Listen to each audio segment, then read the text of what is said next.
네, 우리 하나님 말씀 같이 나눠보겠습니다. 하나님 말씀은 우리 잠언 4장 23절입니다. 잠언 4장 23절입니다. 우리 함께 읽을게요. 같이 읽겠습니다. 모든 지킬 만한 것 중에 더욱 내 마음을 지키라. 내 생명의 근원이 이에서 남이라. 우리 다시 한번 읽어볼까요? 시작. 모든 지킬 만한 것 중에 더욱 내 마음을 지키라. 생명의 근원이 이에서 남이니라. 아멘. 오늘은 제가 영혼의 바이러스라는 제목으로 여러분들과 함께 말씀을 나눠보려고 합니다. 혹시 여러분 여기 어딘지 아십니까? 다녀오신 분은 아마 아실 텐데 바로 하셨네요. 저는 안 갔다 와서 사진을 받으면 여기가 도대체 어디야? 라고. 근데 맞습니다. 여기가 바로 아우슈비츠. 혹시 여기 다녀온 분 계세요? 여기 내가 견학해봤다. 안 갔다 오셨는데 아신 거예요? 맞습니다. 여기가 바로 그 아우슈비츠 수용소입니다. 아마 여러분들은 아우슈비츠 수용소에 대해서 많이 들어보셨을 겁니다. 그 히틀러가 유태인들을 600만 명 이상을 대학살시켰던 그러한 장소입니다. 이 아우슈비츠에서 수용소에서 이제 수감된 한 사람 중에서 빅터 프랭클이라는 정신과 의사 선생님이 있었습니다. 그도 그 당시에 600만 명이나 되는 대규모의 인원이 학살되었을 때에 정말 기적적으로 살아남은 생존자 중에 한 명입니다. 그래서 그가 그 수용소에서 이제 나와서 자신이 이제 책을 쓰는데 그 수용소에서 있었던 일들, 그리고 사람들이 죽음을 앞에 두고 그 변화되는 심리적인 그 모습을 담은 그 책을 자신의 책에 담았는데, 그 책의 제목이 바로 죽음의 수용소에서라는 그러한 책입니다. 이 책 안에는 정말 죽음을 기다리고 있는 그 사람들의 그 심리적인 그 모습들을 너무나도 적나라하게 담아서 굉장히 화제가 되었던 책입니다. 이 책에는 한 가지 일화가 있는데, 이런 일화가 있었습니다. 그 빅터 프랭클 의사 선생님과 함께 수감되었던 수감자 한 명이 전날에 꿈을 꿨습니다. 꿈을 꿨는데 그 꿈에서 어떤 사람이 나타났는데, 정말 자기가 당신에게 원하는 것을 꼭 한 가지 이루어주고 싶다. 내가 당신에게 당신이 모르는 것을 한 가지 알게 해주고 싶다라는 그러한 이야기를 합니다. 그래서 이 사람이, 꿈을 꾼 사람이, 그러면 제가 언제 이 죽음의 수용소에서, 이 지옥 같은 감옥에서 나갈 수 있겠습니까? 제가 언제 자유로운 몸이 될 수 있겠습니까? 라고 그렇게 질문했더니 그 꿈에 나타난 사람이 3월 31일이다 라고 이야기를 했답니다. 그때가 3월 2일이었습니다. 그 사람이 꿈을 꿀 때가 3월 2일이었는데 그 이야기를 하면서 이제 이 플랭클 박사에게, 아마 이제 우리가 3월 31일 날 해방이 될 것입니다.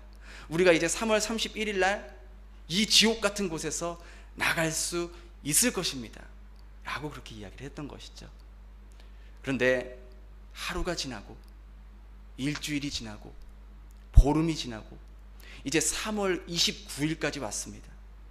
그런데 밖에서 들려오는 소식은 도저히 자신들이 여기서 나갈 수 있는 그런 상황이 될 것 같지 않은 거예요.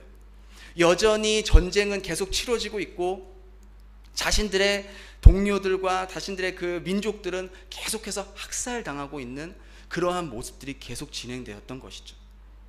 그런데 놀라운 것은 그런 소식을 들은 이 꿈을 꾼 사람이 그때부터 고열로 앓기 시작합니다. 그래서 29일 날 하루 종일 누워 있어서 그 열 때문에 움직이지를 못하는 거예요. 그리고 3월 30일 날 막 그때 헛소리를 하기 시작합니다. 자기가 나갈 수 있다고 그 고열로 누워 있는 상태에서 헛소리를 하더니 결국 3월 31일 날 그는 고열로 인해서 숨지게 된다는 것이죠. 그 모습을 지켜본 이 프랭클 박사는, 아, 그렇구나. 인간이 자신이 믿고 있었던 기대와 희망이 사라질 때 그것이 정신적인 고통뿐만 아니라 육체적인 고통으로 이어질 수 있다는 것을 그는 거기서 발견하게 되었던 것이죠. 그러면서 그는 그의 책에서 이렇게 기록합니다. 그 아우슈비츠 수용소에서 살아남은 사람들의 공통점을 발견했는데, 그 공통점이 자신이 여기서 나갈 수 있다는 미래를 믿고 희망을 잃지 않았던 자만이 살아남을 수 있었다. 즉, 이 아우슈비츠에서 수용소에서 살아남은 사람은 자신들이 건강이 뛰어나서 살아남은 것이 아니라 살아남을 수 있다는 희망을 가진 사람만이 거기서 끝까지 버티면서 살아남을 수 있었다라고 자신의 책에 기록합니다. 그러면서 그는 왜 살아야 하는지 분명하게 아는 사람만이 어떤 상황에서도 살아남을 수 있다라고 그의 책에 기록을 합니다. 그러면서 미래에 대한 믿음의 상실은 죽음을 부른다라고 또 기록합니다. 미래에 대한 믿음의 상실은 죽음을 부른다. 저는 이것을 좀 더 깊이 생각해 보면서 인간이라는 존재가, 사람이 어떤 문제를 만났을 때에 그 문제로 인해서 직접적으로 고통당하는 것보다 더 심한 고통이 바로 심리적인, 마음에서 오는 고통이라는 것을 발견하게 되었습니다. 즉, 수용소에서 고통당하는 그런 물리적인, 육체적인 고통도 말할 수 없이 크지만 유태인들에게 더 큰 고통은 내가 이제 언제 여기서 나갈 수 있을지 모른다라는 그 막연함, 그 막연함으로 인해서 오는 그 좌절감, 그것으로 인해 더 큰 고통을 얻게 된다라는 것이죠. 지금 코로나 바이러스로 인해서 수많은 사람들이 감염되고 전 세계적으로 공포와 두려움에 휩싸여 있습니다. 특별히 우리 민족이 너무나 아픈 그러한 고통을 겪고 있다라는 것이죠.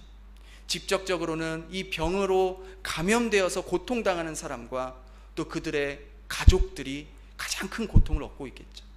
또 그런가 하면은 그들을 최전선에서 정말 자신도 감염될지 모른다라는 그 위험을 무릅쓰고 치료하고 있는 의료진들, 그리고 자원봉사자들이 가장 힘들겠죠. 또 그런가 하면 그 코로나로 인해서 지금 한국이 전 세계적으로 경제적인 심각한 타격을 입고 있습니다. 정말 작은 가게들을 운영하시는 그러한 상인들은 어떻게 살아야 할지 막막하고 정말 두려움에 빠져 있다라는 것이죠. 이렇게 직감적적으로 코로나 바이러스로 인해서 고통당하는 사람들이 많이 있다라는 것입니다. 이곳 베트남은 어떻습니까? 베트남도 거기서 피해갈 수 없겠죠. 베트남도 지금 확진자가 계속 많이 나오고 있다라는 상황을 듣고 있습니다. 그래서 제가 대뜸 물어봤어요. 그럼 내가 이 코로나에 걸리면 어떡할 거야? 그러니까 1초도 안 생각하고 애들하고 도망가야지 이러는 거예요. 그래서 10년 동안 산 결과가 우리 청년들 잘 들으세요. 결과가 이거였구나. 제가 참 마음이 무너지더라고요. 아무튼 한국 사람에 대한 이 마음이 그렇다는 겁니다. 그런데 제가 이 상황을 보면서 이 돌아가는 상황을 보면서 더 심각하게 본 것은 이 코로나 바이러스로 인해서 직접적인 고통을 당하는 것도 너무나도 말할 수 없이 크지만, 그것보다 더 심각한 것은 이 코로나 바이러스로 인해서 두려워하고 움츠려들고 그 마음의 어려움들, 고통들, 올가매는 그러한 마음의 심리적인 요소들, 또 뉴스에서 연일 보도되어지는 그러한 그 보도들, 극도로 예민해지는 그런 마음들, 이러한 것들이 오히려 우리의 삶을 더 올가매고 우리의 영혼을 더 메마르게 만든다는 것이죠. 저는 이것을 바로 영혼의 바이러스라고 부르고 싶습니다. 바이러스의 특징이 무엇입니까? 바이러스는요, 건강한 우리 몸에 침투해 들어와서 그 몸에서 계속해서 자신과 같은 바이러스를 재생산합니다. 그래서 그 바이러스의 수치가 많아질수록 우리의 몸이 공격을 당하고 병들게 되고 고통을 당하는 거예요. 그런데 영혼의 바이러스도 마찬가지입니다. 영혼의 바이러스도 우리의 마치 육체의 바이러스가 우리 몸에 침투하듯이 영혼의 바이러스는 우리의 생각과 우리의 마음에 침투하여서 점점 그 영혼의 바이러스의 개체수를 늘려갑니다. 점점점 불안한 생각과 두려운 생각과 공포심이 커지게 되고 결국은 그 공포심과 두려움에 사로잡혀 지배를 당하게 된다는 것이죠. 이것이 바로 영혼의 바이러스가 주는 무서운 결과라는 것입니다. 사실요, 우리가 삶에서 대부분 겪고 있는 고통과 어려움들이 바로 이 영혼의 바이러스로 인해서 당하는 문제예요. 물론 그 문제로 인해서 직접적인 고통을 당하는 것도 있지만 실제로 우리가 더 힘들어하고 어려워하는 이유는 그 문제 때문이 아니라 그 문제로 인해서 발생되는 우리의 마음들, 또 주변에서의 말들, 그러한 것들이 우리의 마음을 더 힘들게 하고 더 메말라가게 한다라는 것입니다. 이것이 바로 영혼의 바이러스가 주는 무서운 결과예요. 그러나 영혼의 바이러스에는 백신이 있습니다. 치료제가 있어요. 그것이 바로 성경에 소개되어져 있습니다. 오늘 우리 바로 읽은 본문인데요, 우리 4장 23절 우리 다시 한번 같이 읽어볼까요? 시작. 뭐든 더욱 내 마음을 지키라. 생명의 근원이 이에서 남이라. 이것을 세번역 성경으로 보니까 그 무엇보다, 그러니까 가장 먼저 지켜야 할 것이 있는데 그것이 뭐냐? 바로 우리들의 마음이다. 왜? 그 마음에서 생명의 근원이 있기 때문에 우리의 마음을 지켜야 한다라고 말합니다. 마음을 지킨다는 것, 영혼의 바이러스를 물리치는 백신은 마음을 지키는 것이에요. 마음을 지킨다는 것은 우리의 초점을 어디에 두느냐와 같은 의미라고 볼 수 있습니다. 여러분은요, 요즘 연일 이제 이어지는 그 뉴스 보도를 보면 어떤 마음이 드십니까? 아마 매일매일 뉴스를 챙겨보시는 분들 계실 거예요. 대부분이 그렇게 하실 거예요. 요즘 하도 한국이 어려운 상황이니까. 근데 뉴스를 보면 어떤 생각이 드세요? 마음이 답답해요.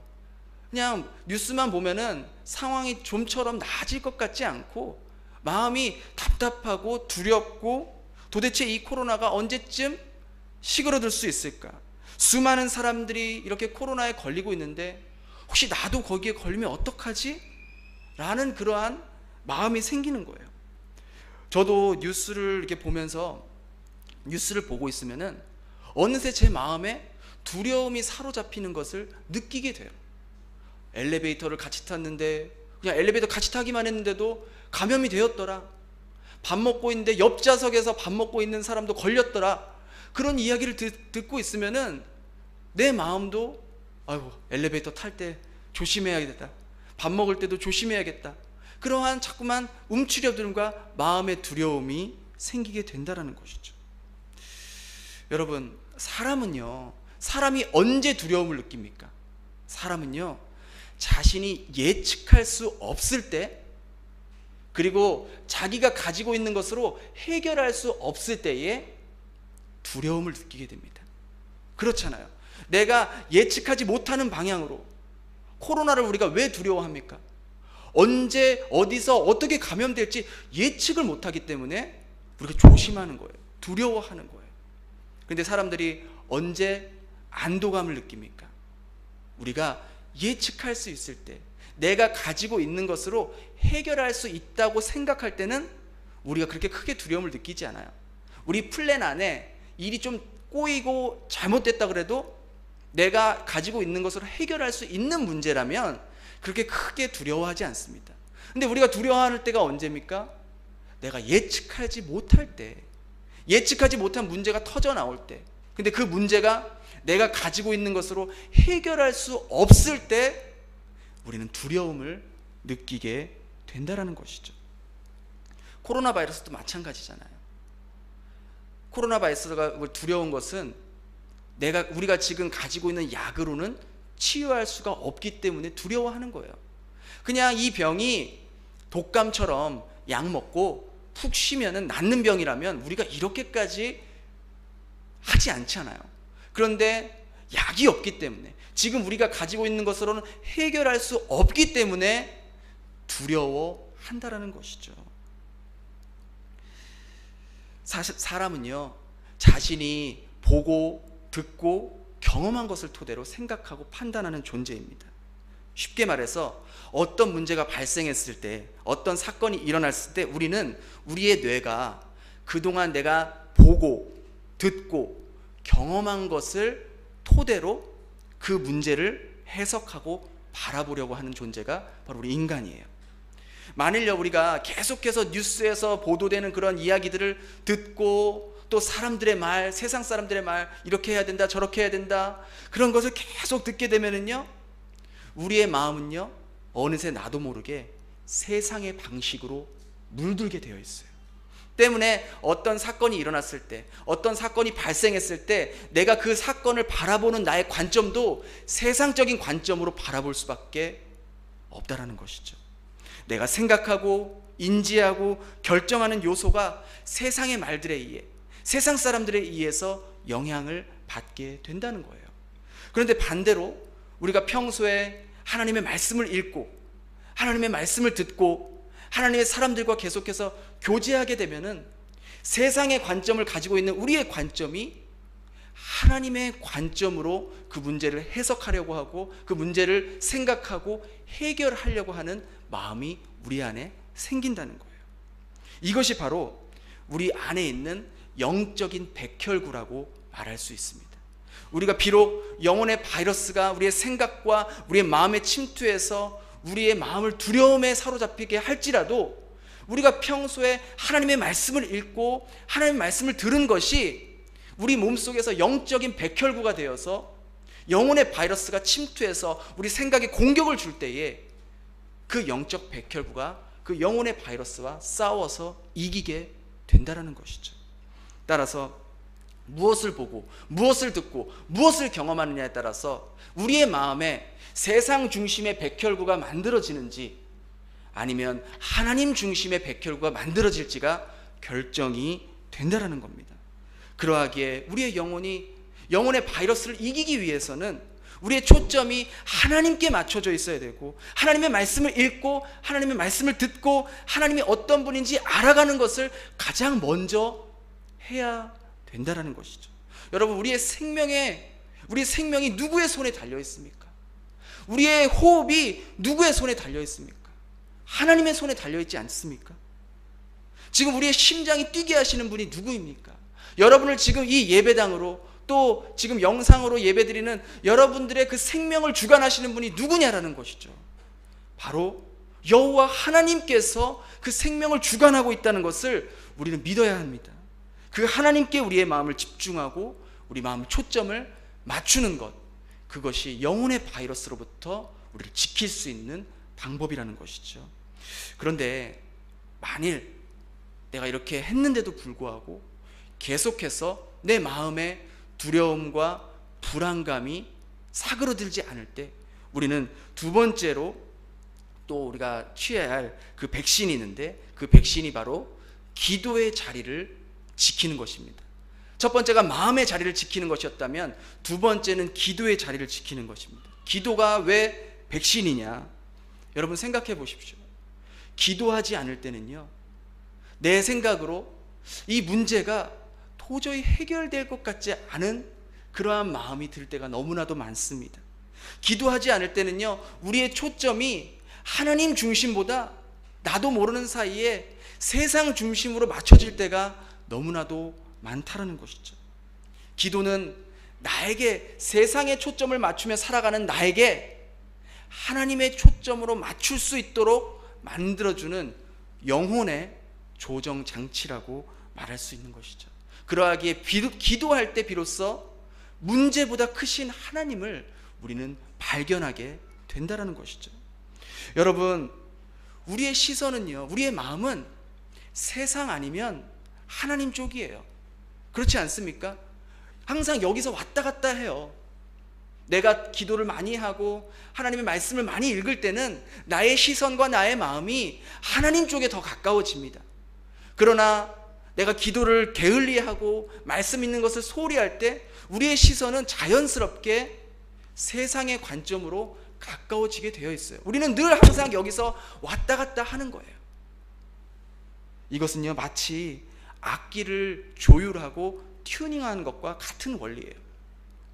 기타도 그렇고 피아노도 그렇고 첼로도 바이올린도 그렇지 않습니까? 악기를 연주하다 보면은요, 이 줄이 자기도 모르는 사이에 조금씩 풀려요. 근데 이것을 조율하지 않고 그대로 연주를 계속하면은요, 다른 악기와 불협화음을 맞추고 아름다운 음을 내지 못합니다. 그런데 이 악기를 조율하고 다른 악기들과 맞출 때에 비로소 아름다운 화음을 낼 수 있는 것이죠. 이 조율이, 기도는 바로 나의 영혼을 조율하는 거예요. 우리가 세상을 살다 보면은요, 나도 모르게 우리의 영혼의 선이, 하나님께 묶여져 있던 그 선이 조금씩 풀린다고요. 그러면은 그럴 때에, 기도를 할 때에 다시금 우리의 영혼의 선이 하나님께로 붙잡혀지고 다시 한번 조율이 되는 겁니다. 그렇기 때문에 기도를 할 때에 우리는 우리의 생각과 우리의 마음이 세상 쪽으로 풀려있던 것이 다시금 하나님께로 맞춰지는 것이 바로 기도예요. 그렇게 다시 기도를 하게 되면 내 영혼의 선이 주님을 꽉 붙잡게 되고 나에게 들어오는 그 영혼의 바이러스로부터 공격을 막을 수 있다는 것이죠. 기도할 때 그 일이 왜 나에게 일어났는지 지금은 이해할 수 없고, 아니 내가 죽을 때까지 그 일이 왜 나에게 일어나는지 이해할 수 없을지라도 그 일을 허락하신 분이 하나님이라는 것을 깨달을 때, 바로 기도할 때 그것을 깨닫게 된다는 것이죠. 그리고 기도할 때에 하나님께서 왜 그 문제를 나에게 허락하셨는지, 그리고 그 문제들을 통해서 내가 지금 무엇을 해야 되고 무엇이 하나님의 뜻인지를 발견하게 되는 것이 언제냐면 바로 기도할 때 그 뜻을 발견하게 된다라는 것이죠. 그런 깨달음과 믿음이 생길 때 우리는 더 이상 우리 마음속으로, 우리 생각 속으로 들어오는 영혼의 바이러스를 이길 수 있고 지켜나갈 수 있고, 또 그 안에서 하나님의 뜻이 어디 있는지, 내가 지금 하나님의 자녀로서 지금 무엇을 해야 되는지 분별할 수 있는 판단력을 가져오게 된다라는 것이죠. 영혼의 바이러스가 우리를 끊임없이 공격하고 우리의 영혼을 해칠 때에 우리가 선택해야 하는 것은 바로 기도의 자리를 지키는 것입니다. 꼭 교회 예배당 와서 기도하라는 게 아니에요. 영상으로 보고 있는 여러분들의 집에서, 여러분의 직장에서, 여러분의 가정에서, 차 안에서 순간순간 영혼의 바이러스가 내 마음과 내 생각을 공격할 때에 우리는 기도를 선택해야 된다는 거예요. 하나님, 지금 제 마음이 너무나도 두려움에 휩싸여 있습니다. 앞으로 어떻게 될지 모르는 이 현실 속에서 제가 무엇을 해야 됩니까? 하나님, 두렵습니다. 이러한 공포의 영혼의 바이러스가 우리를 공격할 때 우리는 주저없이 기도의 자리를 선택해야 된다는 거예요. 하나님, 제가 제 마음이 너무나도 두렵습니다. 하나님, 이 두려운 마음 가운데 평강을 허락해 주시옵소서. 하나님, 제가 앞으로 어떻게 될지 모르지만 하나님께 제 생명과 제 인생이 달려있음을 고백합니다 라고 기도할 때에 우리가 믿음으로써 선포할 수가 있게 된다는 것이죠. 기도할 때 영혼의 바이러스가 주는 불안감과 그 공포심으로 우리는 자유로울 수 있을 것입니다. 기도할 때 내 영혼이 바이러스로부터 지배를 당할 때 자유하게 될 것입니다. 기도할 때 내 생명이 비로소 하나님께 달려있음을 다시 한번 믿음으로 선포하며 고백할 수 있게 된다는 것이죠.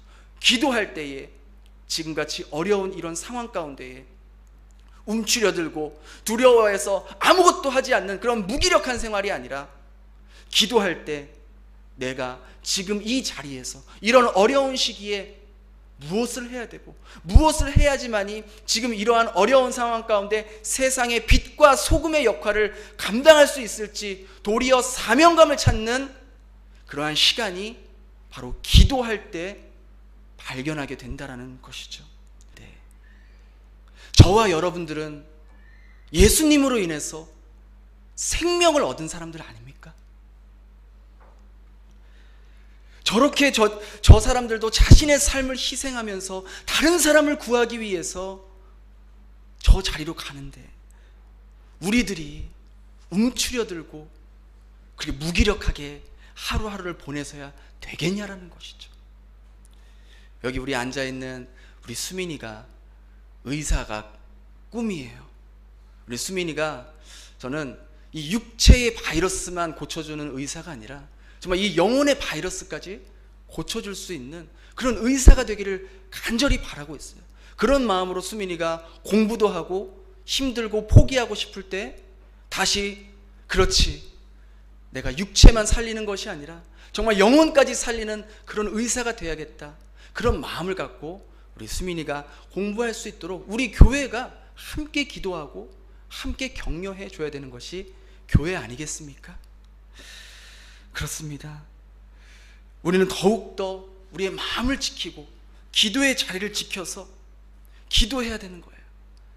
이 코로나 바이러스로 인해서 고통당하는 사람들, 그들을 위해 기도하고 그의 가족들을 위해 기도하며 정말 이렇게 자신도 감염될 것을 감수하면서 최전선에서 나가서 치료하고 계시는 의료진들, 자원봉사자들을 위해서 우리는 기도해야 돼요.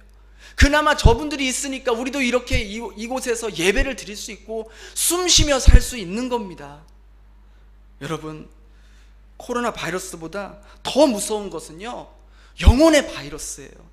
이 영혼의 바이러스를 물리치기 위해서 우리의 마음을 지키고 우리의 마음을 초점을 하나님께 맞추고 기도의 자리를 지킬 때 그 어떤 영혼의 바이러스라도 우리의 생각과 마음에 침투해서 공격하더라도 우리의 마음을 털끝 하나 건들지 못할 것입니다. 우리 이 시간 말씀을 기억하면서 이제 더 이상 영혼의 바이러스 때문에 두려워하고 움츠려드는 우리의 영혼이 아니라 오히려 이 기간 동안에 하나님의 뜻이 무엇인지, 나는 이 기간 동안에 하나님의 자녀로서 세상의 빛과 소금의 역할을 어떻게 감당해야 될지 하나님께 물어보는 이 시간이 되었으면 좋겠습니다. 우리 반주에 맞춰서 우리 함께 그렇게 같이 기도하겠습니다.